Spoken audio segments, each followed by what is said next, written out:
Welcome back to Ask Nikki P. I'm going to jump right into today's question. Hey Nikki, I never thought I'd have a question to ask, but what do you know? Here I am. My question is, what does falling out of love feel like? I've been with someone for over 2 years and I'm unsure of how I feel currently. I'm not sad, miserable, nor happy or ecstatic. I'm just okay. I'm comfortable, but the feeling is just okay and nothing more or less. I don't know if it's attachment I'm feeling or love anymore. How would I know? In your opinions, what are the signs? Ooh, geez, that's a tough question. Shayna picks all these questions. I don't know the answer to that. You know, what you might hear, I'm just going to throw something out there, and everyone else feel free to put your comments down below. I'm wondering if what you're feeling is a lack of chase and a lack of romance. Now, this could be totally off because I don't have all the details, but I know that as a girl, we have to feel romanced and we have to feel chased. And I know I've heard boys sometimes say, well, that's like manipulation, but it's really, I really do not think that it is. I think it's something in all women that we like really desire to feel chased and important and like the princess that they fought for. And sometimes when we're in a relationship for a while, not only do we get kind of lazy, I'm not just throwing it all on the boys because the girls do this. We get kind of lazy. And then on top of that, I think that a lot of guys tend to like fall into this category of like once they have the girl, they're very logical. They're like, but what does that mean to chase someone? Like, I'm not chasing you, I have you. So it's not from a place of like, whatever, who cares, I have her. I think sometimes it's just men are so logical.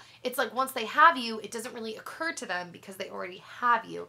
So I think that like, I mean, I don't know, like I said, everybody leave your suggestions or thoughts down below, but I think it would be good if that's the case, if you're hearing this and you're like, that's kind of ringing true to me, I think it's good to have a discussion with him and to tell him that, to explain to him like, hey, so maybe I sound crazy right now. And if you need to show him this video to hear like another just crazy, he's probably gonna be like, she's crazy and on the internet. She doesn't know what she's talking about. But if you need to show him me saying this, that's fine. Saying that like, yes, every girl needs this.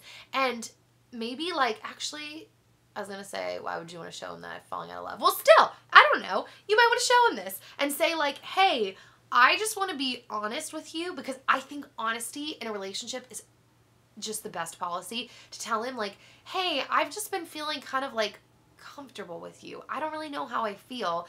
And I think that we need more romance and I need to feel chased. I think I miss the feeling of feeling wanted and chased.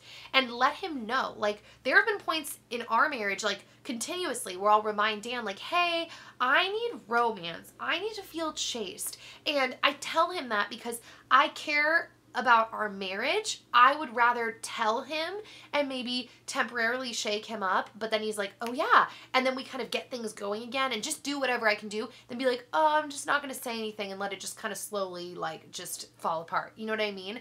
I don't know if I'm just rambling and not making any sense, but if that's the case, definitely tell him. And after that, I'm not really sure, but to me that's what it sounds like, because it doesn't sound like you have anything that you're like super upset about. It's just without romance, people do kind of start to just feel like friends, and that's hard. It's like they start to feel like, oh, we just get along really well. And so, but romance takes work. It takes effort. I mean, Dan and I have been married for 6 years, together for like almost 8 years, and it takes work. Like because that feeling of like, it's like once you know the person, you're not like, it's not like, ooh, what do they feel like to hug? You know what I mean? Like, you have to constantly be chasing and learning new things about the other person and like getting to know them better and better and doing romantic things and doing things spontaneously and yeah, all that. So I feel like I just blabbered a lot, but good luck with that because yeah, I don't really have a black and white answer, but I'm going to open the Twitter question for today. I always feel so awkward every time I transition from like the question to the Twitter question. Like I'm like, and that's the end. Anyways, okay. What is your best advice on starting over and embracing your true self? What kind of advice do I have for that? Okay, well, in terms of starting over, it's just action. I think in life, in anything, in terms of embracing your true self and starting over, I think sometimes it takes action. Like, I have gone through slumps in my life, even when I'm doing things that I love, where like I don't feel like I'm being my true self, and I find that like taking action helps me do that far better than just pondering and hanging out, because like sometimes you work yourself up into like such a tizzy. It's like any type of action towards like starting over or embracing your true self feels really, really overwhelming. So for me, when I feel this way, I really try to push myself into taking action and moving forward, because a lot, you know, it's saying fake it till you make it. That kind of applies to like other things. Well, I guess that is it. I was going to say like, wow, I just spoke without any connected thought. Yes, fake it till you make it. That goes along with this. A lot of times you do the rhythm of something and then you feel it. And then you're like, ooh, okay, now I feel it. Like if you put a smile on your face, sometimes you start fake and then you actually like start to feel happy. You know, it's kind of the same thing.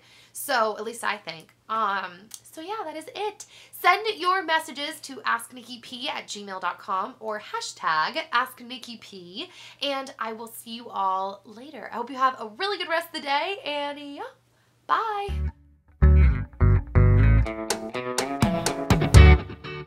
Honestly, ask yourself if you have any reason to be jealous.